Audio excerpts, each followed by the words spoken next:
Welcome to Extremely Valid Points. We're three business owners and friends who enjoy talking about business, marketing, and creativity. Along the way, we just might happen to make some extremely valid points. So we'd love it if you would join us in today's conversation. Welcome back to episode 13. My name is Jenny Sala. And I'm Nathan Sala. And I'm Dave Wilkins. And today we are doing our second part of a 4-part series. We're talking about marketing strategies for client retention. Last week, we talked about how to market to your existing clients using email marketing. And this week, we're going to talk about content marketing. But before we get started, I just kind of want to do a quick refresher and tell you why we're talking about this and why we think it's such a big deal.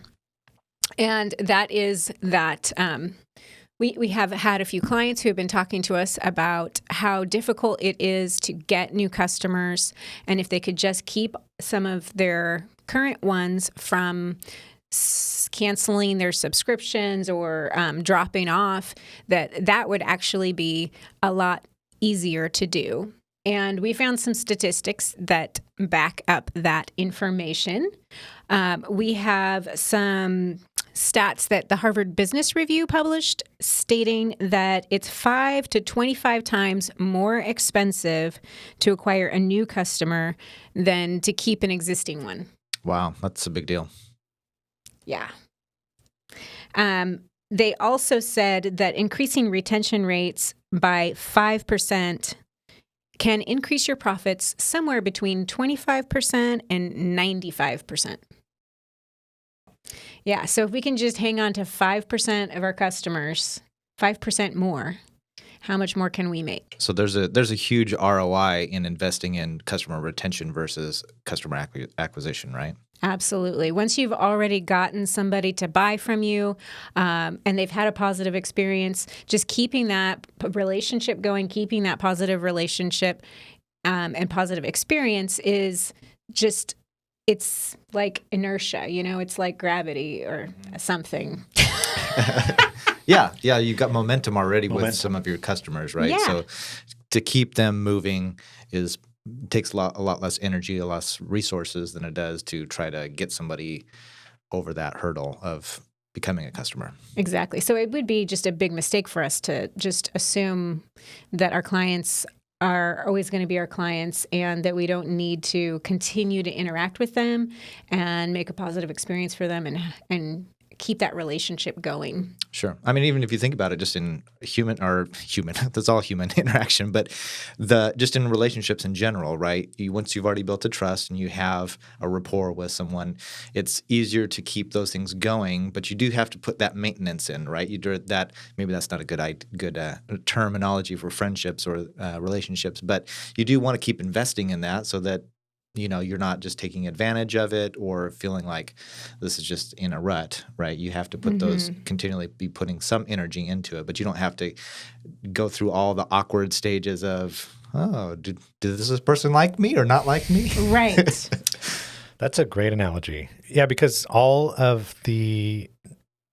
business transactions are a relationship. Right. Your brand has a relationship with your customers, and I just love that perspective of just, it's not like you are, well, it reminds me of this, the story I heard one time about this husband and wife who went to marriage counseling.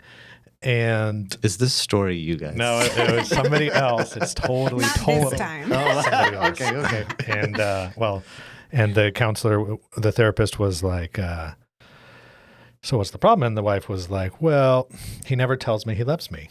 And the husband said something like, well, I told her I loved her on the day we got married. I figured that was good enough. Oh, yeah. And so you're saying you have to keep on telling your customers, I love you. And customer retention benefits when you do that. Absolutely. It's not like, we made the sale. They're now our customers. I assume they're going to always stay my customers from here on out. That's just not going to happen, is it? Nope, it's not. Right. The relationship will die. It will die. And, depending on the field you're in and how competitive it is, there are a lot of times competitors working really hard to get your customers. They're going after your customers. They're trying to woo them. They're trying to make promises. Oh, what are they doing for you? Well, I can do this for you. And if you haven't been investing in that relationship and there isn't this feeling of loyalty and like complete satisfaction with you as that customer's, source, it's real easy for them to say, well, maybe I could get something better somewhere else. Yeah, absolutely. Mm-hmm. So again, last week we talked about email marketing and how to really keep that conversation going with your clients or customers using email. And today we're going to talk about content marketing. What is content marketing? Because, I remember back in 2011, when inbound marketing started to be a catchphrase, and in 2012 and back then, I started hearing like a lot of agencies were talking about content marketing and the others were talking about inbound marketing. And I was like, they're kind of the same thing, but tell me, what is content marketing? Content marketing is this process of creating content that is valuable and informative, and you're creating it for a specific audience. So, inbound marketing, when you're creating inbound marketing content, you're thinking, okay, a great way to do this is what kinds of things are people who are in the market for my product going to Google? What kinds of questions do they have? And what are the benefits of my product? All of the ins and outs about your product or service that you have to offer. You just find things to write about it and try to answer those questions so that when there's people in the market for your product and they have questions about it, they're finding you. And you're making yourself an expert. You're becoming a trusted resource. And so before people even get to know you, they're starting to trust you as a source of information when you're doing it correctly. That's kind of the goal of content marketing and inbound marketing when you're going after new customers. Oh, okay. I see. So again, the goal is staying on top of mind. We're consistently adding value to them, and we're reinforcing this positive relationship with our brand. So last week we talked about email marketing, which is the best way, right? Yeah. And you mentioned that the research from GigaOM, where email marketing was 56% effective at retaining clients. And how effective is content marketing? Content marketing is 37%. So these statistics are based on all the kinds of digital marketing tactics you could use for client retention. The most effective is email marketing, and it takes up 56% of the share of all the other types of tactics. And so content marketing is the next biggest one. And then next week, we're going to be talking about social media marketing. And that one is 32%. Okay. And that probably has something to do with just how directly you're relating to your customer, right? If you've got their email address, you've already got a relationship, so you're developing that. If you've got content marketing, you're anticipating or solving a question or a problem that they have, right? And then social media is a little bit more of just a wide net, right? So you're maybe happening upon or finding a customer that fits a profile, but you don't necessarily have that relationship yet. Right. Yeah. And it makes sense. Email is definitely a good way to extend the relationship, keep it going. So I'm curious to hear how content marketing, though, is good for keeping the relationship going. Do you have examples? Yeah. Just to add something really quick to what Dave was saying, you're absolutely right. All of these things kind of work really well together. And so sending emails, you're going to link them back to your content on your website. Right. And then when they get to the content on your website, you're going to ask them to share that content on social media. And so you're kind of trying to keep people engaged with you as long as possible on as many platforms as possible. Yeah. Well, and I think that's, it's easy to think that you're oversaturating yourself or getting too much out there, putting too much but we always want to have that top of mind presence, right? And so I think having the presence in multiple different platforms is just gonna help you. Absolutely.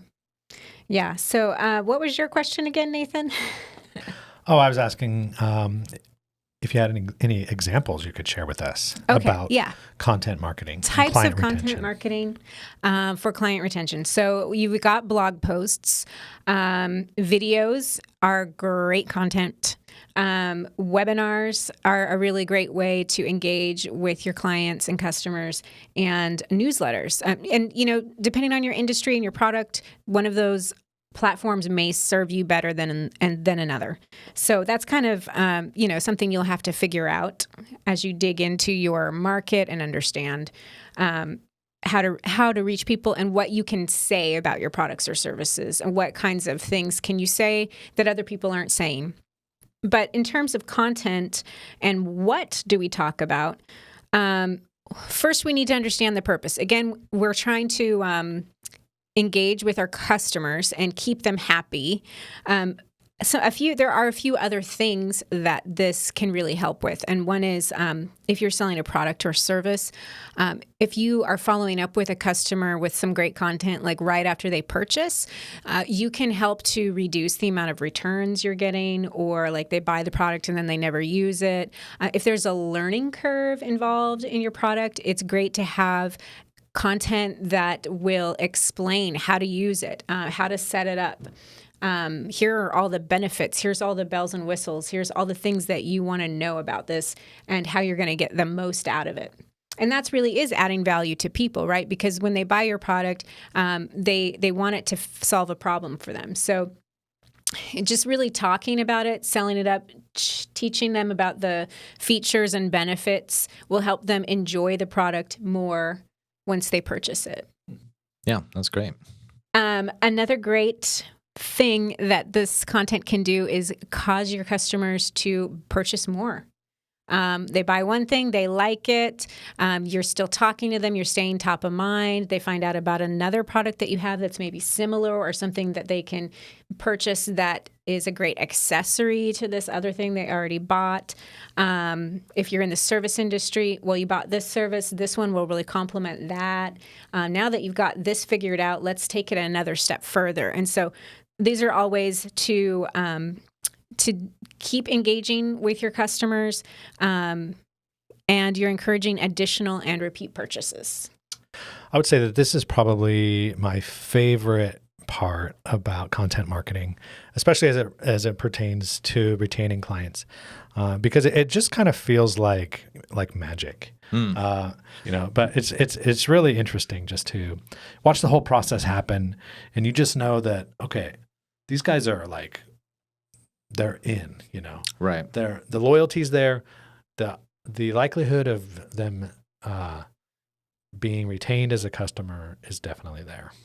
Yeah, I was thinking about this too. One of the examples that comes to mind for me, and this is like, I'm going to sound like a broken record because I'm going to talk about Masterclass, which is the online learning platform, which is, so hopefully they'll sponsor us. I'm mentioning it enough here. But they do a good job because, I subscribed for like one or two courses that they offered. And so they've got me already. They've sold me, right? So for a year, they're not getting any more money out of me, but they continually send new content emails and messages to me, and they kind of repackage things. So, I'm not interested in every course that they offer, but they'll repackage things together like based on a topic. So it might be 3 or 4 different instructors, all based around one topic. So somebody that I might not have listened to or paid attention to, I might, I'll watch this short playlist around one topic and then go, oh, maybe this person is interesting. Maybe I do want to check out their course. And it keeps me engaged in a way that I might not otherwise. And it, makes me want to renew, obviously, when I get there, when the time comes, because, I'm constantly engaged and always, rethinking about the products that they're offering. It's funny you mentioned that because this morning I was looking at my Masterclass subscription and I'm due to renew in 2 days. And I am trying to decide if I'm going to renew or not. I really enjoy it, but I've been so busy. Sure. Yeah, I had the same thing. I did miss one year or so of renewing because I just didn't have time to utilize it. So it makes sense. But Yeah. I do enjoy it, and I yeah. wish I could engage with it more. Right. I think it's great. Yeah. But anyway, I like what you said about how they are keeping you engaged and they're thinking, from the Right. time they get you to renew, they're already thinking, what do we need to do to make sure they renew next year? Exactly. And how do we keep Dave engaged? What does Dave listen to? What is Dave interested in? He liked this course. He might like this one. How can we get him to listen to somebody new that he might not already like? Yeah, and at some point down the way, they actually offered now the audio version on your app, on the phone app, Oh, so you that's could great. listen to it more like a podcast. If certain things you don't need as much visual information, so if you're on the go and you want to utilize the service that way, it kind of makes it more time efficient. Very Well, nice. now that I know that. Again, sponsorships available. That's great. Okay, so that's a really, really good point, about masterclass. And it really goes to show that what you said earlier about using the techniques in conjunction with each other as part of a campaign, coordinated effort with multiple facets, all working together to achieve a common purpose and a goal. So because you get the email, and then the email tells you about the content. So the content is really, without the content, the email is, just so-so. I mean, the email has content in it, but if you get the email and then you're taking that step to engage with the content also, it's kind of like an extra step by, and it deepens the relationship. It carries the momentum forward and Absolutely. furthers the process. So, how do you do it right? How do you do it wrong?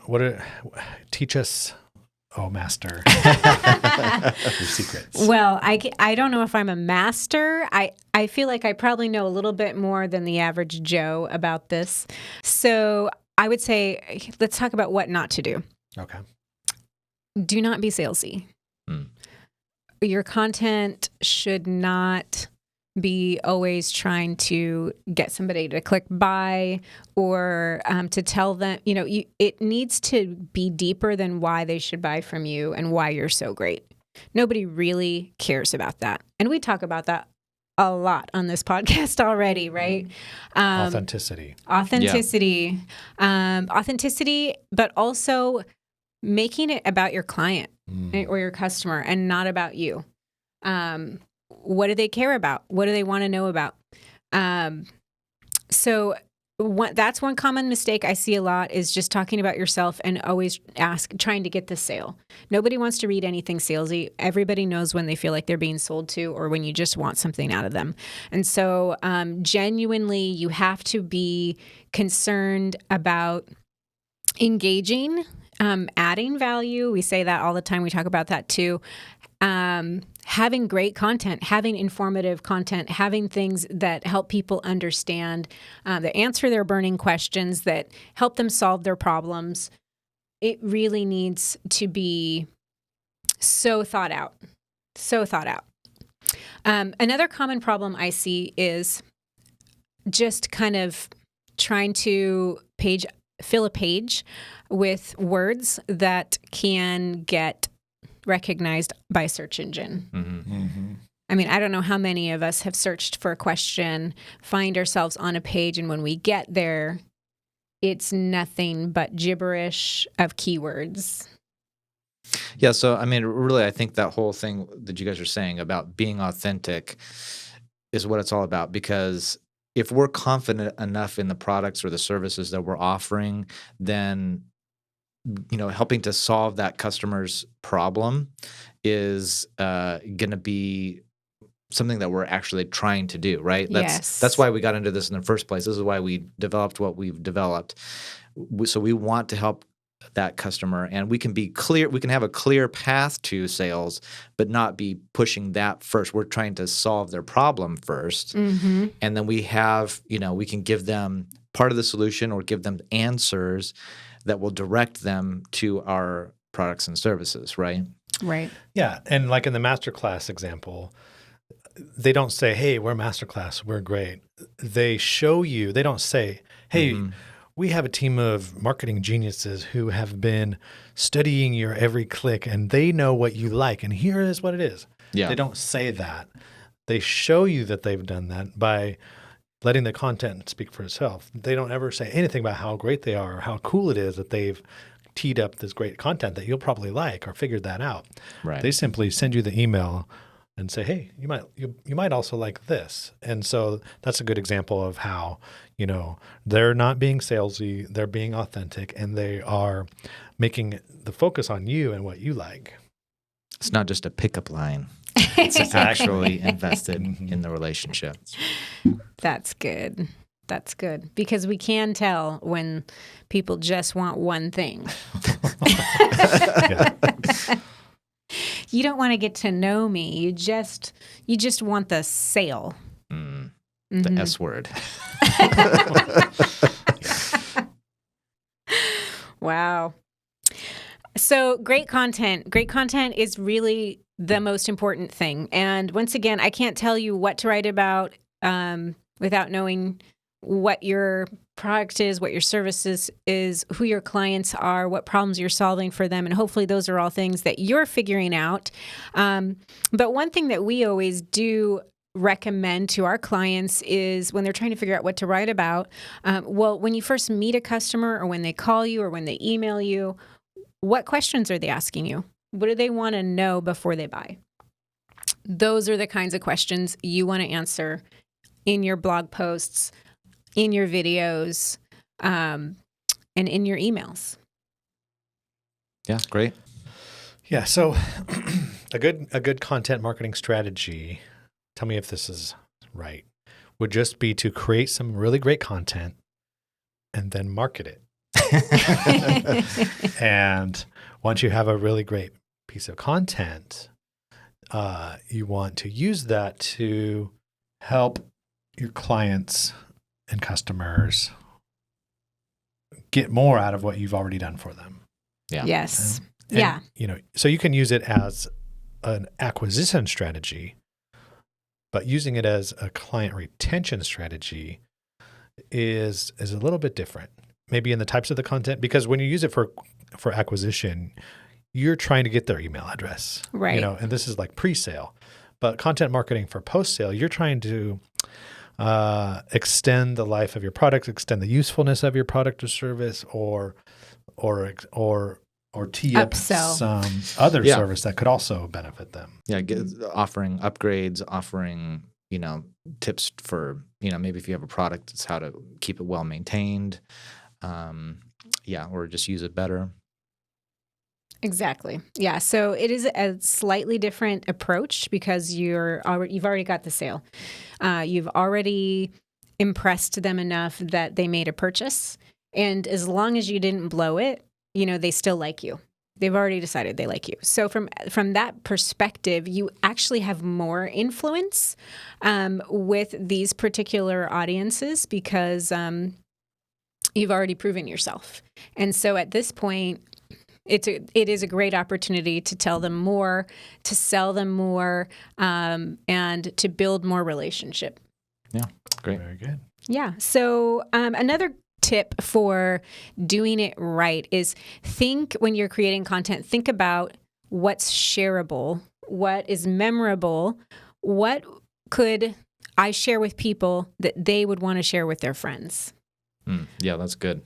And again, in creating that interconnecting loop of email, blog posts, social media content. On your blog posts, you should have buttons that say share, like, so that they can easily, like, you're suggesting that they like it and share it, and at the time they feel good about it, and so they go, oh, that's a great idea. I'll click that share button and then put it on Facebook, and then I'm going to tell my friends about this great article that I read and about this cool new product that I bought because I love it and I'm cool and I feel cool because I have it. And so look how cool I am Right. because I have this product and I know about all this stuff about this product. And you should too. And maybe there's a podcast that you really like and you just want to tell people about it. So Yeah. just share it with your friends. Share. Hit that subscribe button. Yeah. So another great way to get your content shared is to think about what kind of, so blog posts are great. They're not the most shareable thing.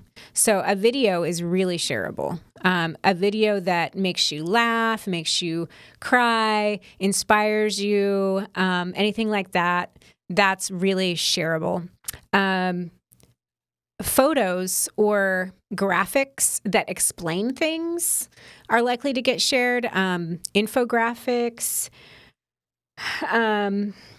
branded graphics. If you have a cool picture that you think people will like, put your brand on it so that if it does get stolen off your page, at least you'll still have a little bit of recognition in there and maybe people might find their way back to you. So those are good things to include in your content, in your blog posts. Okay, so tell us, what do we do next? If you would like to learn more about how to create great content, both with acquiring new clients and also client retention, I recommend getting a hold of the book, They Ask, You Answer.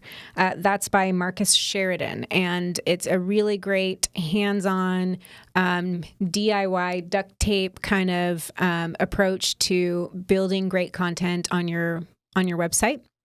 And using it to get that know, like, trust thing going with people.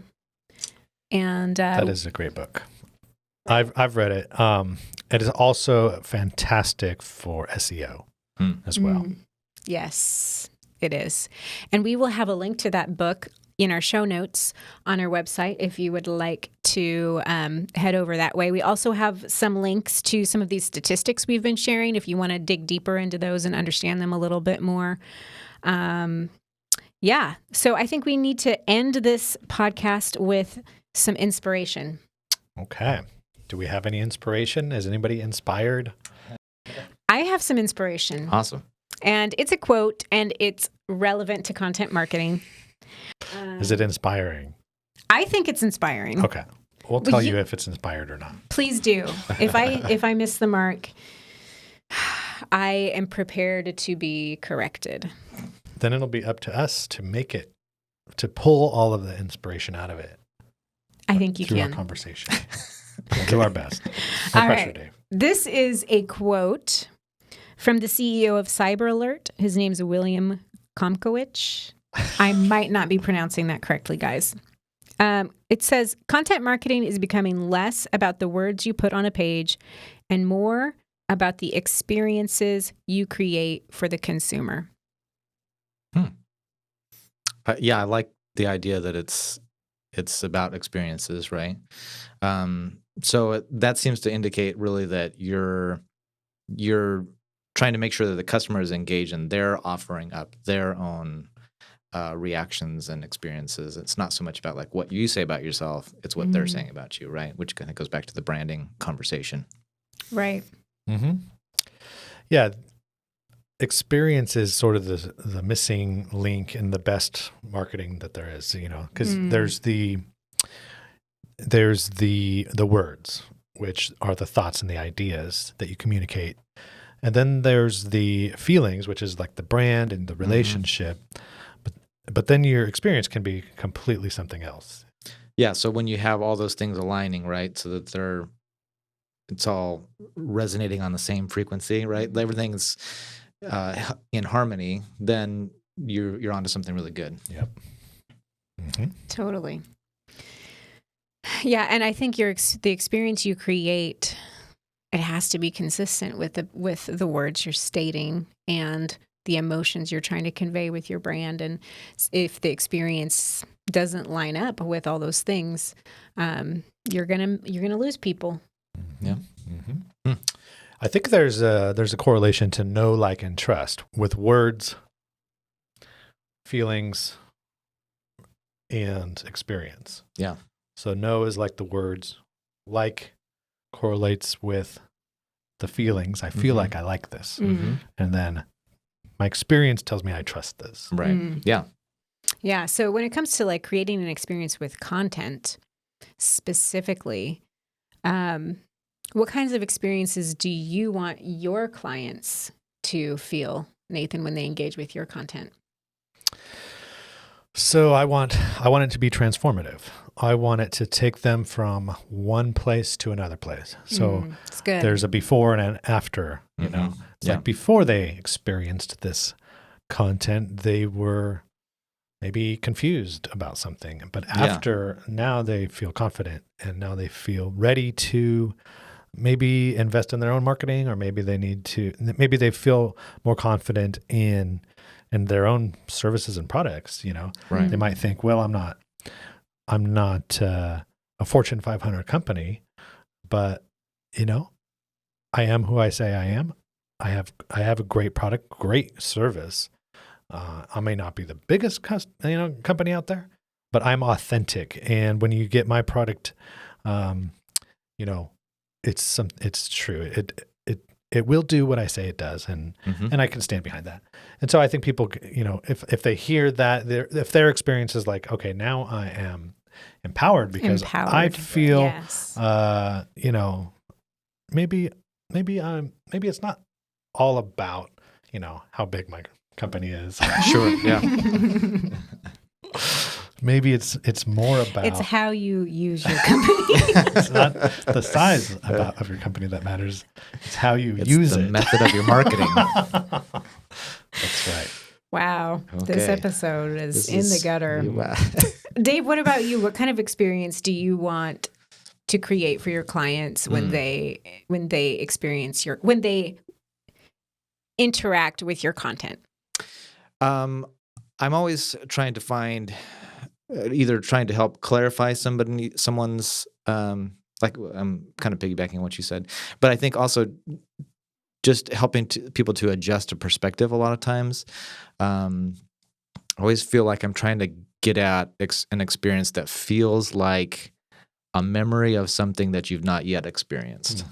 So it feels like it's true down in a deep part of you, and it's just something. It feels like it's something that came from yourself. Like it helps you tap into something that you already believe and feel, but you see it in a new way. And I think that's, you know, if we can kind of, I think we all have those human experiences where we feel like, oh yes, I recognize myself in that, or I feel connected to this in a way, but I hadn't ever really thought of this in that way. So that's what I'm trying to find, those kinds of experiences. That's awesome. I love that. Yeah, that reminds me of back in episode 4, you know, a few months ago when you talked about Ratatouille. Oh yeah, Anton Ego. Right. Yeah, exactly. That kind of that moment where he gets sucked back as a little child, right? When he eats that food, it was something, he is presented with something and thinking like, this is a peasant dish, right? I'm not expecting a great gourmet experience, but it takes him back in time to that first love of food and what that can do. You know, those are those things that, you know, it's like something, at your core, right? That is important to you, and you want to draw that out. So crafting an experience like that is so much more powerful than just the words. Absolutely. And just to summarize what I hear you saying and what I hear you saying, Nathan, what I hear you saying, the experience you want to create for your clients with your content is empowerment. And Dave, I feel like what I hear you saying is you want to inspire. Yeah.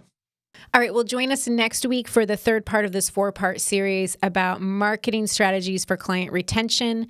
Next week, we're going to talk about social media marketing. It's going to be awesome. The week after that, we are going to talk about referral marketing. So we hope you will stick with us on the rest of these episodes of this. And if you missed the first one, please go back, check it out. It was really good as well. And we dig a lot more into client retention and just different kinds of strategies for email marketing to existing customers. So thanks so much for joining us today. Yeah, thank you. Thanks. Bye. See you next time. Thanks for spending time with us at the Extremely Valid Points podcast. To learn more about this episode, see our show notes at extremelyvalidpoints.com. Be sure and subscribe to our podcast on Spotify, Apple Podcasts, or wherever you download your podcasts. Join us on Facebook at facebook.com/extremelyvalid. Subscribe to our YouTube channel and follow us on Instagram at EVP_podcast. Thanks again, and we'll see you next time with some extremely valid points.